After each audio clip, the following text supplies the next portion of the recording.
함께 보실 하나님의 말씀은 레위기 4장입니다.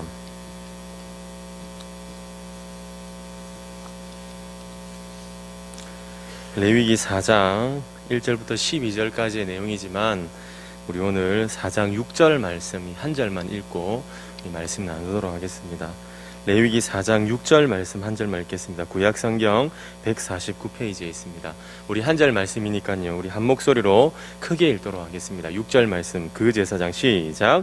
그 제사장이 손가락에 그 피를 찍어 여호와 앞 곧 성소의 휘장 앞에 7번 뿌릴 것이며. 아멘. 하나님 아버지 감사합니다. 지난 3일간 우리의 삶을 인도해 주시고 주님 앞에 주님만 바라보며 살아갈 수 있는 믿음도 해주셔서 감사합니다. 이 시간 주님 앞에 나와왔습니다.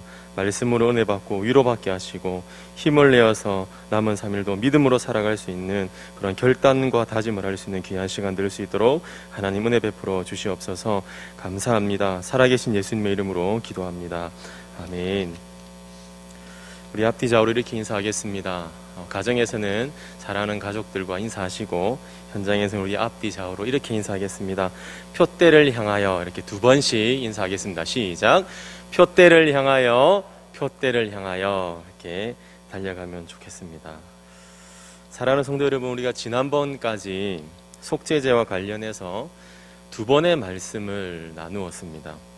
오늘은 속죄제를 가지고 마지막으로 말씀을 좀 나누고 속죄제를 마무리해 보려고 합니다.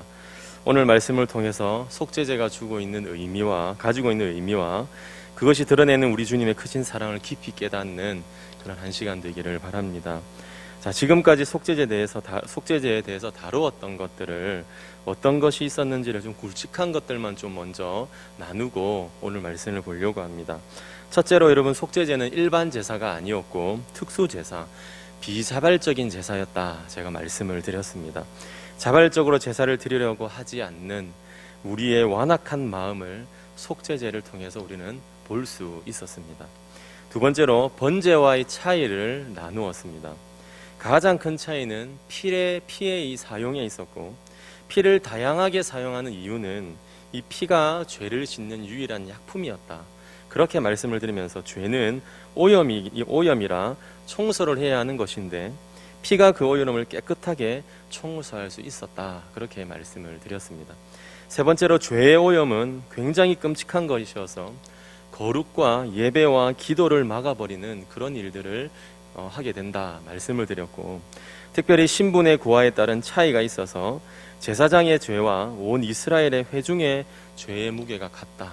그리고 평민과 족장 그 이하의 신분에 대해서는 조금 더 이제 편안하게 보고 있다는 것을 말씀을 드렸습니다. 끝으로 네 번째로 속죄제의 고기의 사용에 대해서도 말씀을 드렸습니다. 죄의 짐승의 머리에 안수하고 죄를 정가시키고 그것을 밖으로 가져다가 태우는 의미에 대해서 나누었습니다. 아마도 우리 성도님들께서 잘 기억하고 계시리라 그렇게 생각됩니다. 이제 오늘은 마지막으로 이 속죄제가 가지고 있는 은혜가 무엇인가 좀 살펴보려고 합니다. 먼저 특별히 우리가 살펴보고자 하는 대목은 6절의 말씀입니다. 우리가 함께 읽었던 6절의 말씀 제가 한 번 더 읽어드리겠습니다. 그 제사장이 손가락에 그 피를 찍어 여호와 앞 곧 성소의 휘장 앞에 7번 뿌릴 것이며, 그렇게 말씀했습니다. 성소의 휘장 앞에 피를 뿌렸다는 것에 대해서 조금 깊이 들어가서 좀 살펴보면 좋겠다고 그렇게 생각됩니다. 사랑하는 성도 여러분, 성경을 해석할 때 가장 좋은 방법은 이 동일한 이야기를 성경의 다른 본문은 무엇이라고 말씀하는지를 살펴보는 것이 굉장히 좋은 방법이라 저는 그렇게 배웠습니다. 오늘 이 본문에 대해서 특별히 히브리서 10장 19절에서 22절까지는 이렇게 말씀하고 있습니다. 19절부터 22절 제가 읽어드리겠습니다. 그러므로 형제들아, 우리가 예수의 피를 힘입어 성소에 들어갈 담력을 얻었나니 그 길은 우리를 위하여 휘장 가운데로 열어놓으신 새로운 살길이요 휘장은 곧 그의 육체니라. 또 하나님의 집 다스리는 큰 제사장이 계심에 우리가 마음의 뿌림을 받아 악한 양심으로부터 벗어나고 몸은 맑은 물로 씻음을 받았으니 참 마음과 온전한 믿음으로 하나님께 나아가자. 그렇게 말씀합니다. 사랑하는 성도 여러분, 이 히브리서 본문은 속죄제의 의미를 너무 잘 설명하고 있는 그런 본문입니다. 이 본문에 의하면 특별히 20절에 휘장이 무엇이라고 말씀하고 있냐면 휘장은 곧 그의 육체다라고 말씀합니다. 그의 육체다라고 하는 것은 예수님의 육체가 바로 휘장이다라고 하는 말씀입니다. 또한 20절 전반부에 그 길은 우리를 위하여 휘장 가운데로 열어놓았다라고 말씀하는데 이것은 예수님께서 죽으실 때 그 휘장이 갈라졌던 것을 의미하고 있는 것입니다. 특별히 마태복음 27장 51절과 50절과 51절은 이렇게 말씀합니다. 예수께서 다시 크게 소리 지르시고 영원히 떠나시니라. 이에 성소 휘장이 위로부터 아래까지 찢어져 둘이 되고 라고 말씀합니다. 예수님께서 십자가에서 돌아가실 그때에 성소의 휘장이 위에서부터 아래로 찢어졌습니다. 여러분, 이 성소의 휘장은 성소와 지성소를 구분짓던 휘장입니다. 그러니 성소와 지성소를 구분짓던 그런 막이었다고, 천이라고 보시면 되겠습니다. 이것이 찢어짐으로 지성소로 가는 길이 열렸다라는 말씀입니다. 죄인인 우리가 하나님을 만날 길이 전혀 없는데 휘장이 찢어져서 길이 열리게 되면서 죄인인 우리가 하나님을 배우는 길이 어떻게 된 겁니까? 열렸다라는 말씀입니다. 그런데 이 휘장이 예수님의 육체를 의미하는 것이기 때문에 휘장이 찢어졌다라고 하는 이 말씀은 예수님의 몸, 즉 예수님의 육체가 우리를 위하여 어떻게 되었다는 겁니까? 찢겼다라는 이야기를, 그런 말씀 우리에게 하고 있는 겁니다. 그것을 상징하고 있는 것입니다. 사랑하는 성도 여러분, 그렇다면 왜 예수님의 육체가 찢어져야 했습니까? 왜 찢겨야 했습니까? 그러면 왜 예수님께서 고통을 받으셔야 했습니까? 찢어지셔야 할 만큼 그런 고통을 왜 받으시고 십자가에서 죽으셔야 했습니까? 하나님의 말씀은 예수님을 죄를 알지 못하시는 분이다, 그렇게 말씀합니다. 우리가 앞서 속죄제 본문을 통해서 보지 않았겠습니까? 아무런 죄가 없는 소, 그 소에게 뭐합니까? 안수하고 우리의 죄를 다 전가, 죄를 다 넘깁니다. 그리고는 그 소가 대신 어떻게 합니까? 우리를 대신해서 죽는 겁니다. 이것에 대해서 고린도후서 5장 21절은 또 이렇게 말씀합니다. 하나님이 죄를 알지도 못하신 이를 우리를 대신하여 죄로 삼으신 것은, 예수님을 죄로 삼으셨다는 겁니다. 예수님이 죄가 되셨다는 말씀입니다. 하나님의 아들 예수 그리스도는 죄가 없으신 그런 분이신데 예수님께서 우리의 모든 죄를 짊어지신 것은 말할 것도 없을 뿐더러 예수님께서 자신이 죄가 되셨다는 것을 지금 말씀하고 있는 것입니다. 예수님 자신이 죄가 되셨다. 그리고 하나님은 죄가 되신 예수님을 찢으시고 죄인인 우리가 하나님께로 갈 수 있는 길을 어떻게 하신 겁니까? 지금 열어주신 것이죠. 하나님 앞에 갈 수 있도록, 죄로 똘똘 뭉쳐져서 주님 앞에 도저히 얼굴을 들이밀 수 없는 우리를 하나님 앞에 나아갈 수 있는 길을 열어주셨던 것입니다. 사랑하는 성도 여러분, 그렇다면 다른 방법은 없었을까요? 다른 방법도 있지 않았겠습니까? 굳이 예수님의 몸을 찢을 만큼 그런 방법 쓰지 않고 다른 방법도 있지 않았겠습니까? 다른 방법도 많이 있었을 텐데 왜 하필 예수님의 육체를 찢는 방식으로 하나님께서는 길을 여신 것일까요? 이유가 어디에 있습니까? 그것은 하나님께서 아브라함과 했던 약속을 이루기 위함이었습니다. 하나님과 아브라함과의 약속 말입니다. 창세기 15장을 읽어보면 하나님께서 아브라함과 언약, 쉽게 말씀드리면 약속을 맺는 장면이 등장합니다. 하나님께서는 아브라함에게 3년 된 암소, 3년 된 암년소, 3년 된 순양, 산비둘기, 집비둘기 새끼를 가져오라고 말씀하시고 아브라함은 그것들을 다 가져다가 중간을 쪼개어서 마주대에서 놓게 됩니다. 그러니 짐승을 쪼개놓고 나서 마주대하고 놓았으니 그 사이에 사람이 지나갈 수 있는 길 정도가 있었겠죠. 짐승을 반으로 갈랐으니 여러분은 어떻겠습니까? 그 주변이 온통 피바다였을 겁니다. 짐승을 쪼개며 나왔던 피로 범벅된 그곳, 우리가 좀 상상을 해보면 좋겠습니다. 얼마나 피바다로 피냄새가 진동을 했겠습니까? 그 상황에서 하나님과 아브라함은 약속을 맺습니다. 약속을 맺게 됩니다. 특별히 이 장면은 고대 근동지방에서 왕이 신하와 봉신계약을 맺는 장면을 그대로 보여주는데, 특별히 봉신조약 중에서 이 장면은 왕의 땅 하사 조약이라고 하는 불리는 조약의 형태를 그대로 보여주고 있는 것입니다. 보통 왕은 높은 의자 위에 앉아 있습니다. 그리고 신하는 그 아래에 엎드려 있는 자세를 취하게 됩니다. 왕이 봉신, 신하와 땅을 하사하는 것에 관련된 계약서를 읽으면 신하는 반으로 쪼개진 고기들, 그 피범벅이 되어 있는 그 길을 그 사이로 지나가게 됩니다. 반으로 갈려져 있는 짐승 사이의 그 길을 지나가는 것이죠. 이 의식은 신하가 왕과 맺은 계약을 위반하게 되면 내가 이 쪼개진 고기처럼 될 것이라고 하는 상징을 가지고 있는 것입니다. 그러니 절대로 이 약속을 파기하거나 마음대로 하면 안 된다는 겁니다. 마음대로 잘못하면 자신의 몸이 이 짐승처럼 그대로 반으로 쪼개져서 피범벅이 되어버린 이 상황에 처해지게 된다고 하는 말씀입니다. 그래서 쪼개진 고기 사이를 신하가 걷게 되는 것입니다. 그런데 아브라함과 하나님의 언약 장면을, 이 약속 장면을 보면 어딘가 조금 이상한 것을 우리가 느끼게 됩니다. 하나님은 아브라함과 맺을 언약의 내용, 특별히 아브라함에게 난 아들을 주시겠다라고 약속을 주셨고 큰 민족을 이루겠다고 하는 약속도 주셨음을 우리가 말씀을 통해 알고 있습니다. 그런 약속의 내용을 주십니다. 그리고는 약속의 땅을 하사하실 것을 또 약속하십니다. 이 모든 약속을 하나님께서 아브라함에게 주신 이유는 아브라함이 뭔가 잘나서가 아니라 아브라함이 하나님을 믿었다라는 것 때문에, 그것을 아브라함의 의로 여기셨기 때문이라고 성경은 말씀합니다. 이 모든 약속에 대해서 그저 아브라함이 믿었다는 겁니다. 말도 되지 않는, 어떻게 생각하면 말도 되지 않는 이 하나님의 약속을 그저 믿었다라고 하는 사실입니다. 그리고 하나님께서는 그 믿은 그 약속을 그대로 아브라함의 의로 여기셨다, 성경은 말씀합니다. 그러니 신하인 아브라함은 왕이신 하나님으로부터 땅을 하사받고 있는 겁니다. 왕이신 하나님은 아브라함에게 땅을 내려주시고 그의 신하인 아브라함이 지불해야 할 대가는 무엇이겠습니까? 이제부터 믿음입니다. 변함없이 견실하게 주님 앞에 서서 묵직하게 주님만 바라보며 걸어가는 그 믿음을 대가로 지불해야 되는 겁니다. 이것이 일반적인 봉신조약이라면 이제 아브라함이 쪼개진 고기 사이를 지나가야 함이 마땅합니다. 아브라함과 아브라함의 자손들이 땅을 하사받는 대가였던 믿음을 잃어버리면 아브라함이 쪼개진 고기처럼 쪼개져야 마땅하다, 그렇게 말해야 됩니다. 일반적인 봉신조약의 의미로 본다면 아브라함이 쪼개지는 것이 맞다고 하는 겁니다. 그런데 이 조약은 일반적인 봉신조약, 왕의 땅 하사조약과는 다르게 왕이신 하나님께서 어떻게 하는 겁니까? 타는 횃불의 모습으로 쪼개진 고기 사이를 지나가십니다. 아브라함은 그저 가만히 서 있는 겁니다. 그곳에.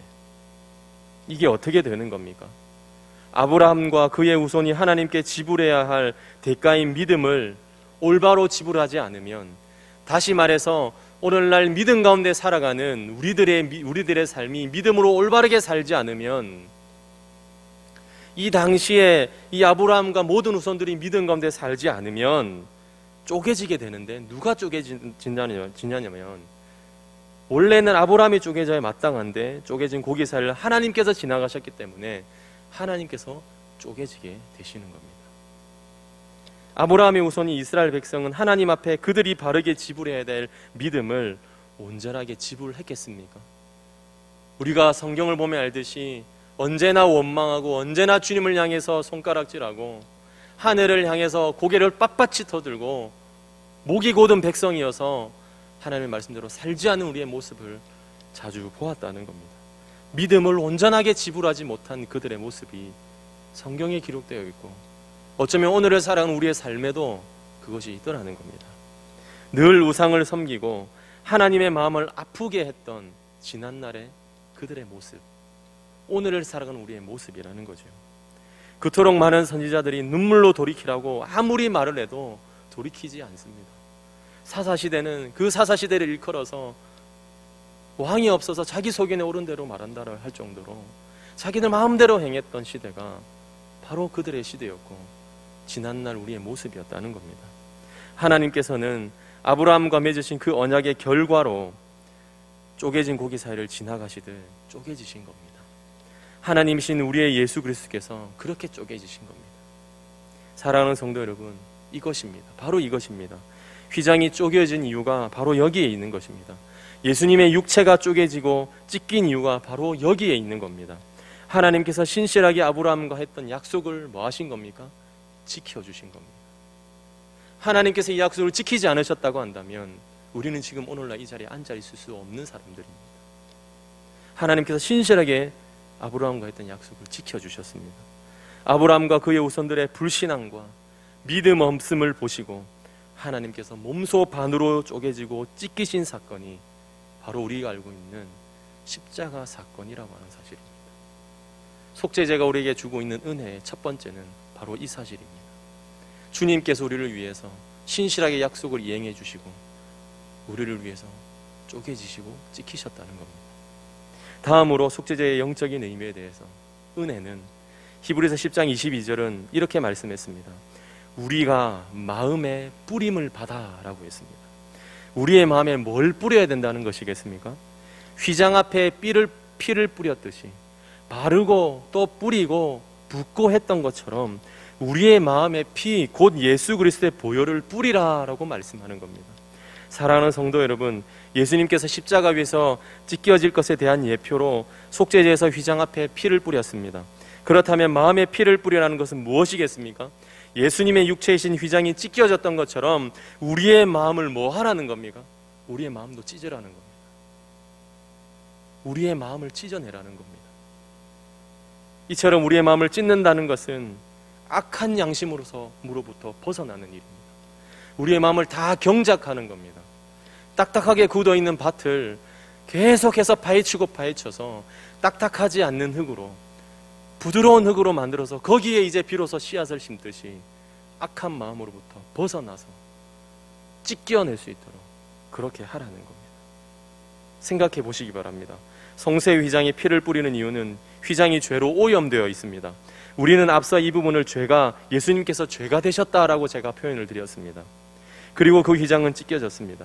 휘장이 피를 뿌린 이유는 죄 때문이라면 우리의 마음에 피를 뿌리는 이유도 하나밖에 없지 않겠습니까? 우리의 죄 때문에 예수 그리스도의 피를 뿌려야 되는 것 아닙니까? 휘장이 찢겼듯이 예수님의 몸이 찢어졌듯이 우리의 마음 역시도 우리는 찢어내야 됩니다. 새롭게 해주셔야 됩니다. 여러분, 왜 찢어야 되는 겁니까? 우리의 마음을 왜 찢어야 됩니까? 악한 양심이기 때문에. 히브리서 10장 22절은 악한 양심으로부터 벗어나고 악한 양심이기 때문에 그렇습니다. 죄로 오염되고 더럽혀진 마음이기 때문에, 우리 안에 선한 것이 전혀 없기 때문에 예레미야 17장 9절에서는 만물보다 거짓되고 심히 부패한 것이 마음이라고 말씀했기 때문입니다. 우리의 마음이 그렇습니다. 우리의 마음은 만물보다 거짓되고 부패했습니다. 다시 말해 썩었습니다. 선한 것이 전혀 없는 상태, 우리의 마음은 죄로 오염되어서 예수님의 피로 우리의 마음을 새롭게 해주셔야 되는 겁니다.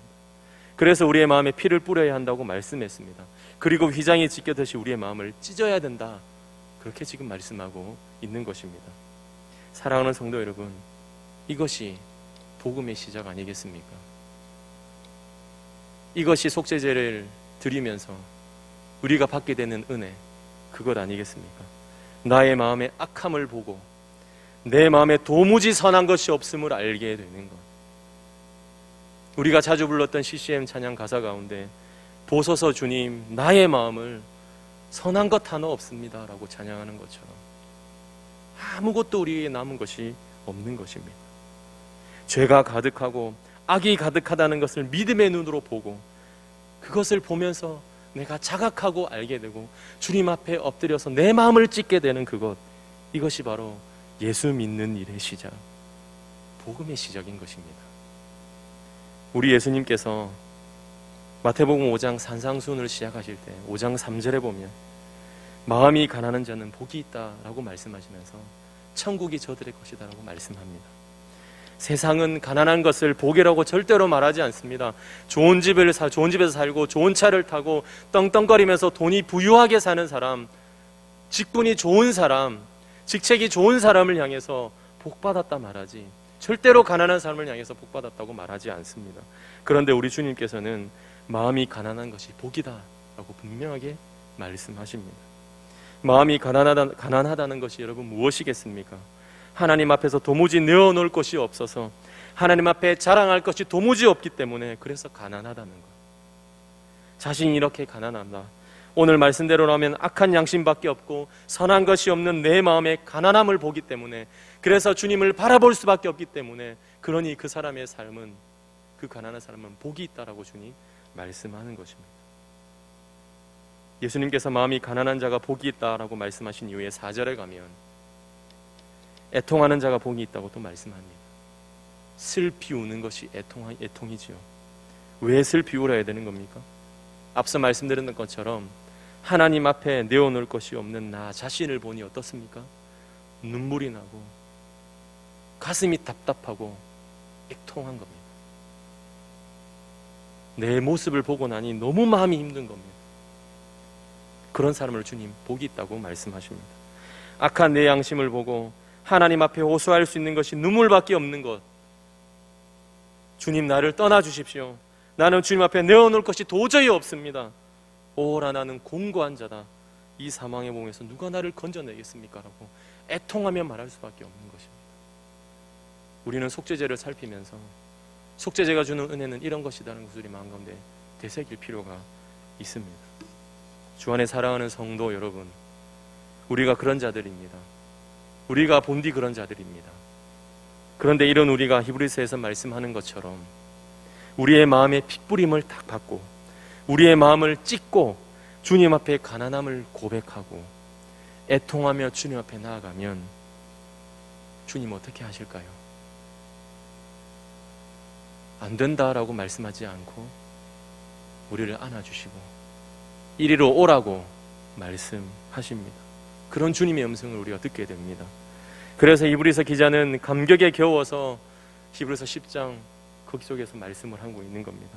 그러므로 형제들아, 우리가 예수의 피를 힘입어 찢겨진 휘장을 지나 성소에 들어갈 담력을 얻었나니 우리가 성소로 들어갈 길은 우리의 구주께서 우리를 위하여 그의 찢겨진 육체 사이로 열어놓으신 새로운 살길이요 찢겨진 휘장은 우리를 위하여 찢겨진 구주의 육체이십니다 라고 말하고 있고, 그러니 우리의 부패하고 죄로 인해 오염된 마음에 예수 그리스도의 보혈을 뿌립시다.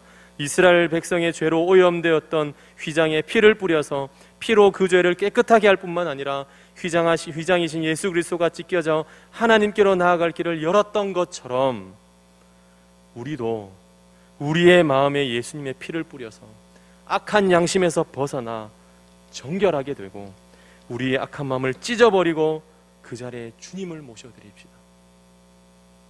그렇게 말하는 겁니다. 성경은 이렇게 우리가 마음을 찢는 것을 무엇이라고 표현하고 계신지 아십니까? 우리가 자주 들었던 표현입니다. 마음의 할례라고 이야기합니다. 신명기 30장 6절에서 내 하나님 여호와가 내 마음과 내 자손의 마음에 할례를 베푸사 너로 마음을 다하며 뜻을 다하여 내 하나님 여호와를 사랑하게 하사 너로 생명을 얻게 하실 것이며, 그렇게 말씀하고 있습니다. 속죄제가 주는 은혜는 그저 단순하게 죄를 고백하고 죄를 씻는 것을 넘어서서 속죄제에는 예수 그리스도의 십자가 사건과 주님이 왜 찢겨지셨는지에 대해서, 그러니 우리 마음도 찢어야 하고 우리 마음도 기경해야 된다, 마음의 할례에 대해서 분명하게 우리에게 말씀하고 있는 것입니다. 주 안에 사랑하는 성도 여러분, 이제 말씀을 좀 마치려고 합니다.